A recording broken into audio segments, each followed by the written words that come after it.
The views and opinions expressed in the following program are those of the hosts and guests, and not necessarily those of the staff or management of Worldwide Digital Broadcasting Corporation. Folks, we're back. This is Steve Sanson. I'm here with Reuben Da Silva, and Reuben is running for Congressional District 1, and we're going to talk about it. Mrs. Da Silva, how you doing today? I'm doing well. How are you doing, Steve? Good. Thanks for being my co-host there. It was a nice little gig there I got for today. For a few minutes. Yeah. But tell us about you. Myself? Well, my name is Reuben Da Silva, and I am running for Congress in the Democratic primary, which will be next June. Oh, hold on. Democrat, aren't you independent? I wasn't independent. I ran as an independent in the 2016 election cycle. And you did very good running. Very well. The most successful independent campaign in the history of Nevada. Yeah. At the congressional level. And what made you go with the D? Well, instead of the R or the lib. Yeah, my platform, if you look at it, was a largely do you hear people Democratic progressive platform. Do you hear people from the audience just chiming in? Yeah. Don't they need to get their own show? Or yeah, something? I think so. Maybe. Yeah. I think these are my 15 minutes of fame here on the Veterans and Politics radio show. So go ahead with your explanation. But I ran as an independent because I wasn't happy with the Democratic Party, as I think most young people are. You know, with the statistics. I mean, so are you a millennium? I am a millennial. Yes. Okay. Millennial. Yeah, yes, okay. I am. Okay. You know, I fall staunchly in that age group. For those of you who don't know what millennials are, sociologically, it's defined as anybody born between the year 1980 and 2000. So you have Generation Xers before that, and the baby boomers, of course, before those folks. And now we have this new generation. We don't really know what we're calling them: Generation Z or perennials or tech. I call them tech babies. Tech babies. Yeah, just call them trackies.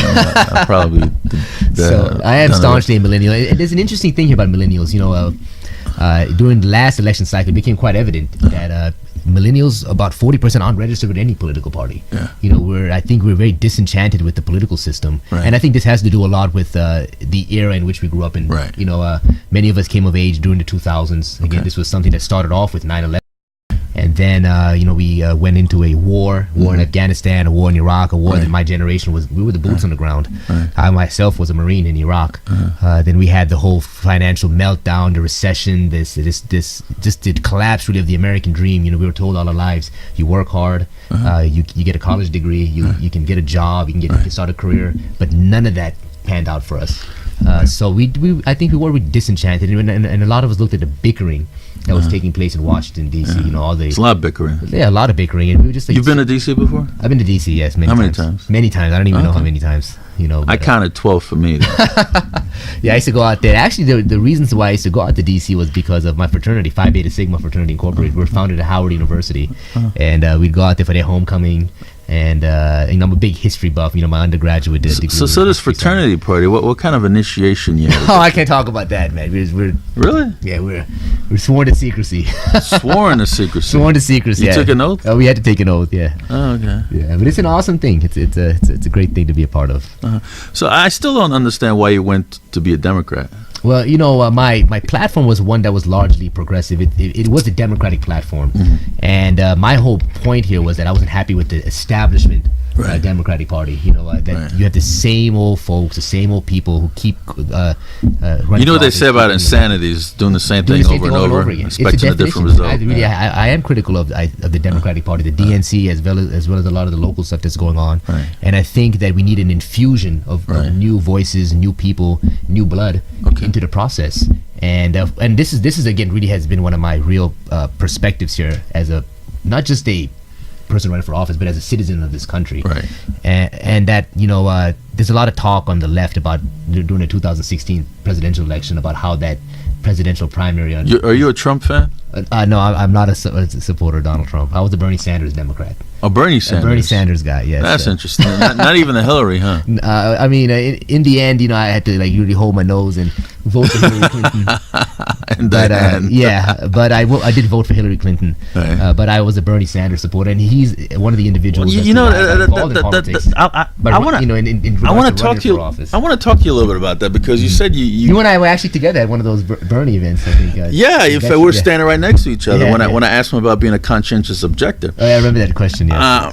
But the Hillary Clinton thing, you said you had to hold your nose. I couldn't do it at all. I would be shaking because of, one is the Benghazi thing really threw a loop for me. And the other one is the email thing. And I know your integrity, you're very honest guy, and you really put a lot in your integrity. How could you vote for somebody that would lie about that email thing? To a point really where Donald Trump was somebody I just could not get behind at all. I mean, but there was a libertarian candidate too. There was, and I did consider. I'll be honest. By looking at Gary Johnson and what he stood for. But in the end, I think the person who most closely aligned with my own values and the individual who now, I could see being a solid president was Hillary Clinton. And that's why I decided to vote for her. Again, as I said, I did have to hold my nose a bit. Right. But I did vote for her in the 2016 presidential election. Okay. Yeah. So, as I think many young people were, there's so many people involved in my campaign who told me that, you voted for Hillary Clinton. That's crazy. I voted for Gary Johnson, or some didn't vote at all. None of the above. But for the most part, I didn't see it in my, the folks who were part of our movement vote for Donald Trump. I think that he was a problematic candidate. Some of the rhetoric there was not in keeping with any of my values, at all. So there was no way I even thought of for a split second voting for Donald Trump. So you ran for Congressional District 1 2 years ago, right? 2016. As an independent. As an independent, correct. And how many votes did you garner? I ended up getting almost 14,000 votes. Okay. Yeah. And I know that we were doing even better according to some That's not bad. Yeah, some of the polling that we had. Yeah, but what really hurt us in the end. Some people don't even get that in a county race. Yeah. We did well, and it it showed us that there was a certain resonance to our message. Right. This outsider message, this message really that we just want to participate. We want our voices heard. We want to get involved, and I think we're going to do really well. And I think the folks who are more astute observers of politics here in Nevada know that the De Silva campaign is going to be one that's going to be formidable, and we do have not just an outside shot but a solid shot of winning this election. Okay. So against Dina Titus of all people, who I'm running against. But who you running against now? Dina Titus. I'm running against her. Again. In the Democratic primary. Yes, sir. Oh wow, that's a bold move. You have to be bold in politics. Politics is not for the faint of heart. That's true. And when you know that you're bringing a new voice to the table, you're bringing a new, an entirely new perspective. But you know what? When you know that you can win, you got to be bold. I would rather hear your voice on TV every once in a while than Southern voice. I think that Dina Titus has served, honorably. She's done. I think this is her fourth decade in politics. Right. But it's time for new people to get into the mix. Do you think the founding fathers, when they established all these different elected positions and with the amount of years to serve, you think they made it out so somebody could just be a career politician? I think that there were probably some debates. Again, I got to go back to the Federalist Papers and really analyze and see if they had this discussion about term limits. But I think that they had this understanding that the people themselves can vote somebody out of office. This is why we don't see any term limits at the founding, at least for the presidency. Right. We actually instilled that later on constitutionally. Right. But from a structural point of view, now I'm a supporter of constitutional term limits for the U.S. Congress and Senate, the U.S. House of Representatives, as well as the U.S. Senate. Right. And this is because again, it's difficult to defeat incumbents. When you go into, when you get in, it's an intransigent system. They know all the players. They have access to all the money, and that's one big issue that I have with the way that our politics works here today. Right. Secondly, I think that every now and then you need to have new voices into the fray, and we know that those who have a hold of power are very they're not going to let it go willingly. So you have to fight against that, and when you have a system in place where that individual can be voted into office for the rest of their lives, it just doesn't sit well with me. Knowing that they have not just an advantage but a tremendous advantage over you, and this is for Democrats and Republicans. You see so many people. I mean, and I've been to DC. Congressmen who've been in since the -- and the '70s, and to me, it's like how you may know the job, but do you know the environment that you're living in today? Right. How many my generation of millennials, we're the largest generation in American history. We make up the bulk of the population, but how many of us are in Congress voicing the needs of of our generation. Right. The issue with college debt, the issue with affordable housing, the issues pertaining to Social Security. These are all issues that are going to be affecting us, but we're not at the table there to make those decisions at the federal level. And I'm putting myself in there as somebody who could hopefully be a voice for the new millennials, new millennial generation. How does Democrat Party welcome you, knowing that you're running against? I've actually been. It's been interesting because I've been welcomed with open arms in most circles. Yeah, elected officials are telling me you're doing the right thing. Really? They have not given me any sort of pushback. There's some people who are. I think these are like the hardcore establishment folks who are like, you ran as an independent. You committed a cardinal sin here doing this. But how so? I don't see anything wrong with what I did. Now, if you ran as a Republican and then you went then I could probably understand that. But I think most people understand that. Okay. There's some very few who are of that mindset. Right. But for the most part, I have been welcomed in the Democratic Party, and there are folks here in the state, here in Las Vegas, as well as in Washington D.C., who are like, you're doing the right thing. Right. I had a phone call that I got from a friend of mine from the DCCC. Who told me, like, hey, look, there's people over here saying that you're doing the right thing. There's many people who think that folks like Dina Titus and other Democrats across the country, they're holding on to a seat that really isn't theirs. They're not representative of the people in that district. So she doesn't live in District 1? I think she does. I believe she does. Do you live in District 1? I live in District 1 as well, yes. Okay. She ran in District 3. I don't think she lived in District 3 when she was... I don't know for sure. I got to double check. But so she was a congresswoman there for a while as well. There's no other Democrats running for that seat? So far, it's just myself and Congresswoman Titus. Okay. But I wouldn't be surprised if a couple other folks jumped in, and I welcome them. I think just to primary take votes away from you, maybe. Who knows what they're doing? Yeah. But I welcome. The more the merrier. I think that the primary system was set up so you can have an exchange of multiple voices. Right. And that's one of my also problems with the Democratic Party here. They don't seem to have competitive primaries. Even if you're running against an incumbent, that's really your prerogative to get in there and to participate. If you think that you can bring a certain set of ideas, a certain voice, empower a certain segment of the constituency, then it's really not just a right sometimes, but your duty to get involved. And this is one of my big issues with the Democratic Party here in the state of Nevada. I think even if you look at the Secretary of State's race, there were some fabulous candidates who are getting ready to participate in that race. But I'm not privy to all the information, but it seems to be that there was some backroom discussions. Something happened. Now you only have one candidate, and that to me doesn't sit right. You want to have a situation where you have multiple voices, multiple people. You have a great exchange of ideas, and then we get behind somebody.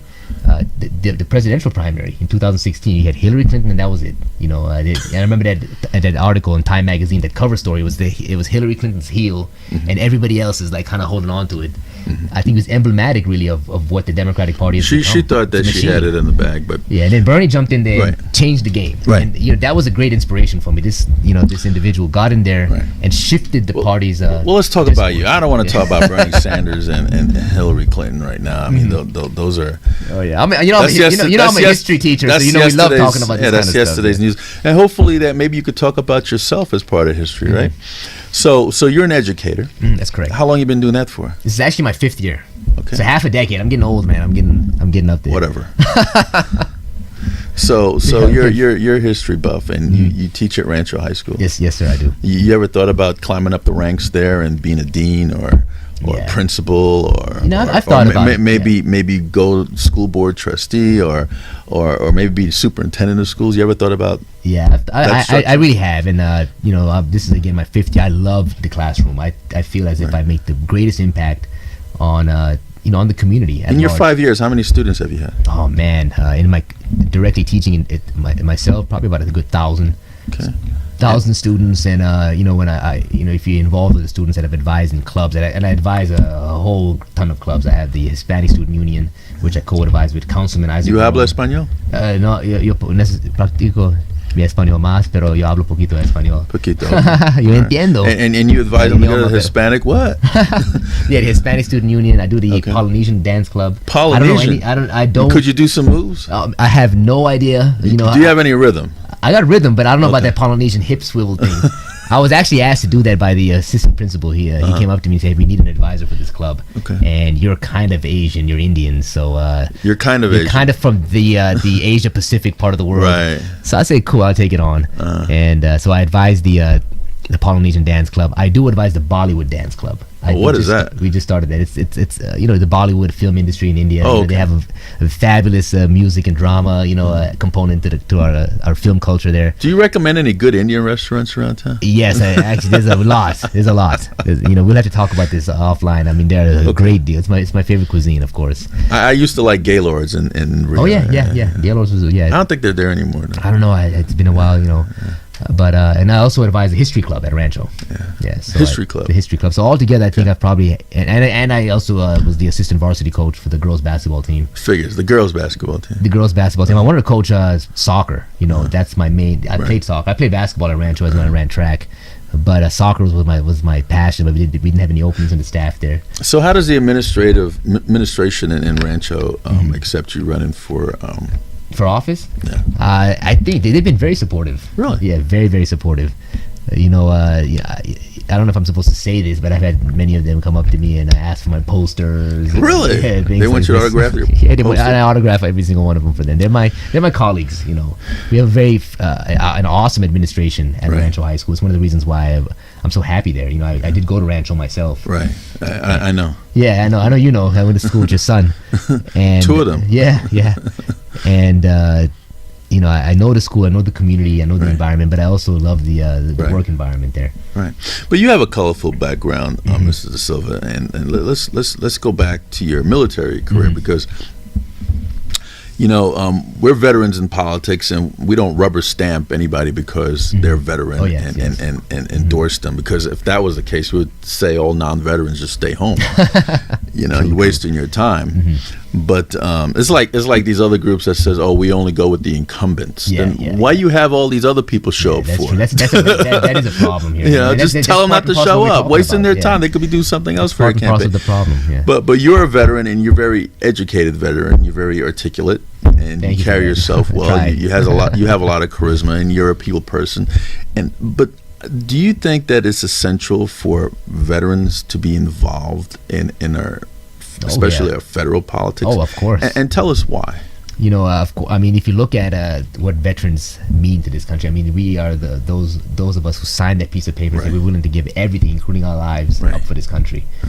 And so we defend the country. When the country needs us, we're there. Whether it's somewhere overseas or even something locally.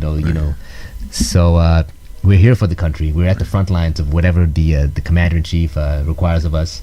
And then after we get out, we face some challenges. We know that veterans have a high suicide rate. We have a homeless issue that's caused maybe to some sort of some sort of affiliation to our service, and the list can go on and on and on. So as Lincoln said famously, for those of us who have borne the battle, it's important for the government to actually be in our lives and to help us out when we need it, whether it's supporting something like the GI Bill so we can go to school, or a VA system for our healthcare, so on and so forth. So because of that now, and because of just how integrated we are to just the federal government in general, you need to have veterans who are going to be serving as voices. And I think right now we have the lowest amount in terms of just ratio in terms of veterans serving in the U.S. Congress, and I think we need to bump that up. That's one. Well, what do you think that is? Why do you think it's so low? You think veterans are just saying they're coming back and they're like, forget this. I don't want nothing to deal with this anymore. I think for it's even more basic than that. I mean, I know you look at World War II. I think that was a war where the draft was initiated. So you had I think 12% or something of the U.S. population serving in that war. Vietnam, the same thing. So you just had more veterans, out there because we were mandated to serve. This is a different sort of environment. We know that only 1% of the American population today serves in the armed forces. It's an all-volunteer force. But you also have to remember that this 1% is fighting 100% of the battles out there. We're in 100% of the wars in Iraq and Afghanistan and the rest of the hot spots around the world. So we have fewer veterans actually to choose from, And I think that veterans are just not happy with the way politics are, run in Washington. We have let's get the job done. Let's come together. Let's set aside our differences and let's focus on mission accomplishment. And that's not what the real environment in Washington D.C. I want you to tell folks your military background, so they can have a good understanding where you come from, because it's unique and it sets you aside from your because your opponent don't have that background. So tell us about your background, your military background. So I did serve. I'm just a humble corporal in the Marine Corps. I did enlist in 2003, 2004, going into the into the war in Iraq. I was somebody who was very much inspired by a lot of my friends in my neighborhood who were graduating high school and were just signing up, and I felt that it was important for me as an immigrant, especially, to give back to this country. And that's a plus too. Being an immigrant and coming to this country and going through the naturalization part of it and taking that oath for defend the Constitution of the United States to be a citizen, that's a plus, and that's very unique too, and that also separates you from your opponent. Keep going. And I felt that this was an important thing to do, and my father really told us, all of his sons, that he told my sister as well, but she didn't go into the military, but all the brothers, we all served. Something, I want to stop you right there for a second, because I have this thought. I'm thinking that a lot of folks that was born in this country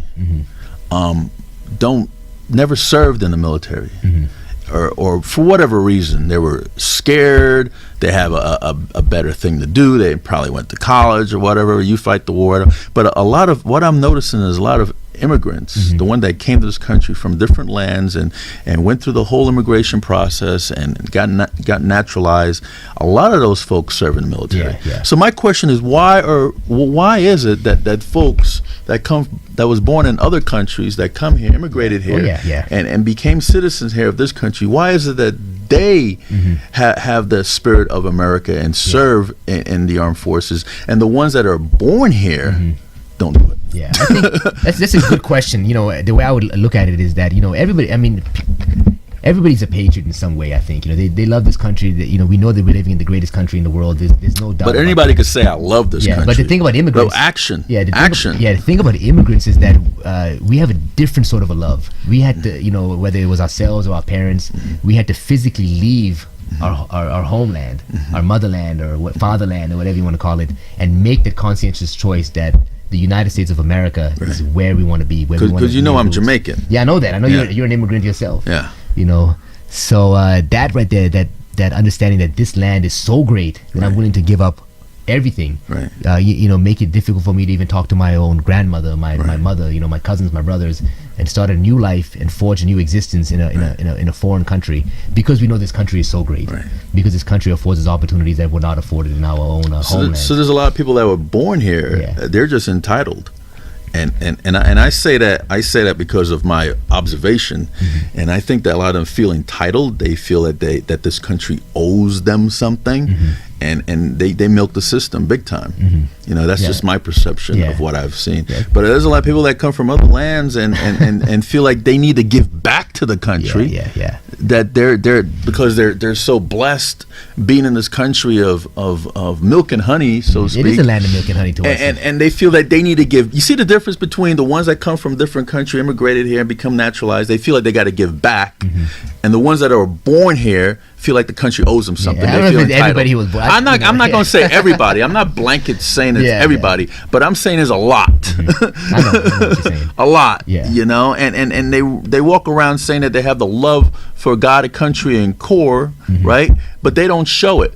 A lot of those people, you see them turn the flag upside down and they burn it and take it and kneel the national anthem. That really pissed me off too. But that's a whole nother story. We have a conversation. But you see what I'm saying? You will not see a person that born in a different country, immigrated in this country, became naturalized, become a citizen, served in the military. You would not see them burning the flag. You would not see them turning the flag upside down. You would not see them taking a knee during that. You will not see them do that. So the question is why? I think it boils down to that. That's a good question. I am a vet. I would never burn the flag. I would never trot on the flag. I wouldn't even turn upside down. If I have a distress call, I'll go load up. I'll go to the gun store and get a whole bunch of rifles, flare or something, get some flares or whatever. But I wouldn't do all that. But on the same token, I do understand that we have the freedom in this country to express ourselves politically. And again, I personally wouldn't do it. But on the same token, I understand that is a form of political expression. and we can speak out against it. And a lot of people that force folks to stop. Exactly, and a lot of people that do that never served. There's some who have. I remember in the Vietnam War, there was all these. Well, I couldn't blame them, because when they came back, they were calling them baby killers and women killers and spitting in the face. I understand where that animosity came from with the Vietnam vets, because I know a lot of them, the ones that are still alive. But come on, the Iraq War and Desert Storm and Mogadishu and Somalia and the one in the other one in Poland, or I forget the Kosovo crisis. Kosovo, the Balkans. And even the Beirut thing with the embassy bombing and stuff. The Marines. Vietnam, I could understand but from that, I think we change it as a country, and we're more respectful towards our men and women that served. And you brought up a good point. I think that's another reason why we need veterans to involve ourselves in politics, because I think there is like this real focus on duty, right? This real it's one of our leadership values, right. Duty. Let's do the right thing regardless of what the politics around. You need to drink this real water. They get mad if you don't drink. No, I'll be taking it with me, man. This is coming up to Reno with us for our fundraising trip up there. But I'll give you an example. I think that this is again from my perspective. John McCain, during this whole healthcare issue that was taking place in DC, and he came out there and voted against the GOP plan. Right. I saw that as a moment now of somebody who felt that he was carrying out his duty, as opposed to what was being mandated upon him by party leadership, so on and so forth. And there's examples, from the Democratic side, I think, too, if you go back in history, of people who feel that this is the right thing to do because from what I'm hearing from my constituents, from what I feel in my heart, so on and so forth. And I think that veterans in particular take that into consideration deeply, because in the end, we did sign that piece of paper that says that we're willing to give everything, including our own lives, for this country. Right. I almost lost my life. I even show it to the radio over here. I took a round through the arm here in Fallujah, a sniper round. On a resupply convoy mission. I see it every day. I can't use my hand anymore. I am at 22 years old back then, became a disabled veteran. But it's something I live with every day. That that I took a bullet for this country. I was an immigrant at the time, and I'd do it again if my country required me to go out there and to put my life on the line for the betterment of this country, this nation, this republic. I'd do it again. And that's the attitude that I think. And that's a good point. You served in combat. Also sets you away from your opponent. You took a bullet for this country. Also sets you away from your opponent. I'm the future of the Democratic Party. What can I say? I mean, and I'm sure you've seen Marines died in combat. Oh yeah, we had one guy on one of our missions that was killed. It was a rollover. Now, how do you feel about these folks that call our American flag is just a piece of cloth? How do you? How does that sit well with you? To me personally, like physically, if you want to get all technical, it's just a piece of cloth with fabric or whatever. But it's not that. The flag is the symbol of our country. All 50 states are expressed on that flag. We have how many people died for that flag? Oh, we get countless. And it just pissed me off. The mentality of some of these folks is just. I'm like, how do you even say that? I know it comes. It comes down to a matter of political expression. But to me, the flag is something I hold very dearly. I have even one of the first things I put up in my campaign office when I opened up a campaign office last time was the flag. Do you have a campaign office this time? We're working on getting one. When our field effort begins, we'll be opening up a campaign office. I'll be inviting everybody out to the open house. And the producer John Stiles, he'll probably have you open up his house and use that for a campaign headquarters. If anybody wants to invite me to speak or invite me to come out, I am totally down to come out and talk to everybody. I'm running as a Democrat for the Democratic nomination for the U.S. House of Representatives District 1. But in the end, I see myself more so as an American than anything else. This is a country, again, that has blessed me tremendously. It's blessed my family. It's blessed so many of my friends and neighbors. I grew up in a community, a neighborhood that was all immigrant. Civic Center Lake Mead. That's where I grew up.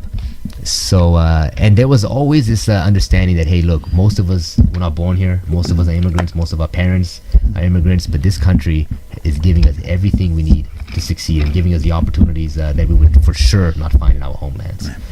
So, you want to be a congressman, and so I'm running. That's why you're running. And you've proven that you want to be a congressman because you ran for the seat before. What do you? Two questions regarding this. Why do you want to run against this incumbent, and what are you going to do differently that this incumbent hasn't done? My thing is this, I think this is really a matter more so of a procedure than of actual policies and so on and so forth, because when you look at our policies, we do align significantly. There's some things I'm a little bit over to the some things to the left of her, of Dina Titus. But on the same token, this is really a race that's looking to the future of the Democratic Party. Dina Titus has served honorably. She's served, proven she's done her thing. But it's really time we need to for put a her out the change. pasture then. Let me tell you one thing. When you look at what I represent and who I am, it's the wish list of a Democratic congressman. I'm an immigrant. I'm a person of color. I'm an individual who will get What work. color are you, by the way? I'm a brown man in America, but I'm a South Asian American. I'm a combat wounded Marine. I served this country in the United States Marine Corps. You get disability for the? I do have a disability, yeah. What did they give you for that? Oh man, you can put all my business out there. I think it's like 80 or 90. I think 80. I don't really know for sure. Just go to the come VA on, and- you're running for a political seat. Your business is already out there. Yeah, so it's 80 or 90%. I believe. I have there's a DOD and a VA disability rating. I grew up in the hood. Civic Center Lake Mead. Worked my way through high school. So could you fight? Oh, I've been in a few. I've been in a few brawls. So growing up. if your colleagues try to kill your bill, what you gonna do? I'm not gonna physically fight anybody. They I do get that out in there- Korea, right? Oh, yeah, they do. Yes, I saw that. Korea, Turkey. There's so many different countries out there where this happens. But I did grow up in a very tough neighborhood where they told us you don't back down if you want to get out there and have your voice heard. You want to take on a bully. Right. You get out there and do it. Sometimes you're compelled to do it. Right. So I grew up in that neighborhood. I grew up in an environment. Went on to complete an education. Went on to study in the Ivy Leagues. I have a master's degree from the University of Pennsylvania. Oh wow. From Yale University, I have another master's degree there. Studied with great world leaders and business leaders, so on and so forth, and came back to Las Vegas to teach at my alma mater. And I'm a school teacher of all things. We know that teachers Another helping field. Another field. And we need more teachers and less. So you went in the military, helping field. You became a school teacher, helping field. You want to run for Congress, helping field. I know if I go to the United States House of Representatives, I'll really be a weapon and a major asset for the Democratic Party in ways that Dina Titus just can't. Right. That's literally the truth here. She may have a little advantage on me in terms of she's been in the House since 2008. She missed one term. Now she's been back there, but she cannot take this party into the future like Reuben De Silva can. There's just no way. And I believe that she'll too. get you. She's got us to one point, but I can take you to the promised land. Reuben De Silva, Dina Titus will get you to a good place. A good place, but Reuben De Silva will take the Democratic Party, the progressives, into the promised land. Okay. That is for sure. And we all. Oh, no, I'm sorry. Go ahead. No. You're fine. We all know Congress votes on all kinds of issues for this country, and Congress is the ones that determine if we're going to go to war. Yeah. Any takes, any ideas of how you would do things if was it South Korea? Oh, North Korea. North Korea. That's an interesting. North Korea comes on the table, or Iraq or Iran for that matter. That's very good. One of my great mentors while I was at Yale, and I studied diplomacy. I looked at the role that religion plays in diplomatic processes, and that's what I studied. Okay. And it was Ambassador Ryan Crocker, the U.S. ambassador to so many of our Middle Eastern countries. He was the U.S. ambassador to Iraq while I was a Marine out there. Okay. Later on, he was Obama's ambassador to Afghanistan, wartime ambassador. He served as George Bush's ambassador to Pakistan. Before that, he was in Syria. He had a personal relationship with the Assad regime, with the Assad brothers. So many more, Kuwait, Lebanon. And so diplomacy to me is key. That's what my background is in. And we have to, again, follow the proper diplomatic measures there. This talk of going to war, and this talk of saber rattling with the North Koreans and the Iranians and so many other people that we're having difficulties with, I think is a bit problematic. I think the United States of America, being the greatest country in the world, having the most powerful military, having, and this is even most important, the greatest economy as well as the greatest it's a cultural dynamics, make us a country that is positioned perfectly to be the great diplomatic power of our day, and for us to engage in so much aggression, so much saber rattling, it doesn't make sense to me. I think we have the abilities to solve most of our problems diplomatically, even those pertaining to the North Koreans right now. Okay, I don't know if you know, but veterans in politics have been challenging the corruption within the family court system, and we even went to D.C. because it's apparently it's a nationwide epidemic on family court and taking away children and not following laws and constitution.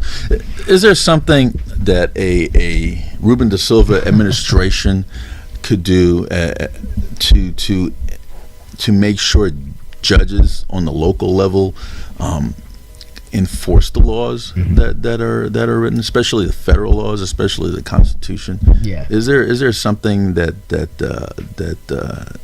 if it has anything to do with the again, that's a very local Right. sort of a issue. Yeah, but federal law is federal law. Federal law is federal law, and that's where the nexus is. If there's an issue that's pertaining to some sort of federal law, federal legislation, or Right. federal policy, then of course my office would be very open to just come on down, talk to us, and to our constituent services folks, and let's see what we can how we can help you. But again, when it comes to families, my real this is my foundational premise. Anything relating to the families, how can you strengthen families? How can you keep them together? Right. And how can you, again, give those families resources that can then allow them to, climb that ladder of Right. opportunity and success in this country. So that's really the foundational level, that I'm at. So if when I look at a law or look at a bill or look at an amendment, that's one of the first things I'm going to consider. How is this going to affect the American family? How is it going to affect working class and middle class and poor families, Right. Specifically, so that's really my take on it. And I do believe that we should take a look at our family court system here. Again, this is a local issue. I don't want to dabble too much into it, Right. but that we should look at where we stand and how we can reform it and then work towards the betterment of everybody, Right. instead of just special interests of a few. Well, it's been a pleasure having you on this. Thank you. I really And very much I like appreciate you look into the camera and you tell folks, especially Democrats, because you need to pass that primary. Once you pass that primary, it's downhill after that. You got we're gonna work hard until right? November. You convince Democrats why they need to go to the voting booth and vote for you, and give us your point of contact as well. Well, my name is Reuben Da Silva. I am running for Congress in the Democratic primary here in which will be coming up June of 2018. And my bottom line is this: I am the future of the Democratic Party. I'm an individual who came here as an immigrant when I was a small child. I've worked hard alongside my family. We've worked hard. I served this country in the United States Marine Corps. Went to Iraq. Was shot through the arm. Came back. Worked my way through UNLV, CSN first, UNLV. Went on to the Ivy League and got some great opportunities to serve in more elite parts of our economy. But decided to come back to Las Vegas and teach at my alma mater, Rancho High School. And I bring all that to the table. I'm the future of the Democratic Party. I don't think there's any doubt in that. And if this party is going to be a winning party once again, if we can promote our progressive values, fight for a single-payer healthcare system, promote the idea of a free college system, expand Social Security, so on and so forth, you need to put the right people into office. I know that we have the right message, but the messenger is even more important. And if you elect me to the U.S. House of Representatives, I will be that messenger for you, and we will start seeing results. I will be the first of many, and I'll make sure of that. So vote for Reuben Da Silva come June 2018. Thank you. Point of contact, Mr. My point of contact, you can go to my website, www.dasilvaforcongress.com, or you can send me a text message at 702-412-1930. Once again, that's 702-412-1930. I'm easily accessible on Facebook, on Instagram, so on and so forth. So my social media is up and available. You can find me on Twitter. Just search Reuben Da Silva. I will pop up. And I'm looking forward to engaging with you. Please tell me what's on your mind. What are your issues? What are your concerns? What are your hopes for this country? And again, I'm very much willing to engage with you. We have also two events that our campaign is sponsoring that I do want to talk to you guys about. One, on November 1st, we're going to be hosting Dr. Fadi Brete at the Cambridge Recreational Center, and the actual topic is entitled "America, Let's Defeat Cancer." And we're taking Barack Obama's call in the 2016 State of the Union address. Seriously, he called for a new moonshot. If we could put a man on the moon, America can defeat cancer. So we're bringing one of the foremost cancer researchers here in the state to talk about how can the federal government and its resources aid in cancer research, so on and so forth. So that'll be on November 1st at 6 p.m. at the Cambridge Recreational Center. And then on November 6th, we're hosting a Democrats and Small Business Town Hall. And this is, again, I as a candidate, I want to hear from small business owners. I want to hear from entrepreneurs. I want to hear from people who work in these industries, who work at these small businesses. What are some of the issues there? What are some of your concerns? What are things that you would want a congressman or an individual running for Congress to know about? And that'll be on November 6th at Next Level Salon / Barbershop. And it should make for some good barbershop conversation. And you know something, 6 p.m. Mrs. De Silva, if you don't become a congressman, we need to get you as a co-host on the radio show. Folks, that's Reuben De Silva, United States Congressional candidate for District Number 1, and a U.S. Marine, hoorah, combat veteran, educator. Vote for Mr. Silva. This is Steve Sanson and Reuben De Silva, Veterans in Politics. Until next week. Thank you.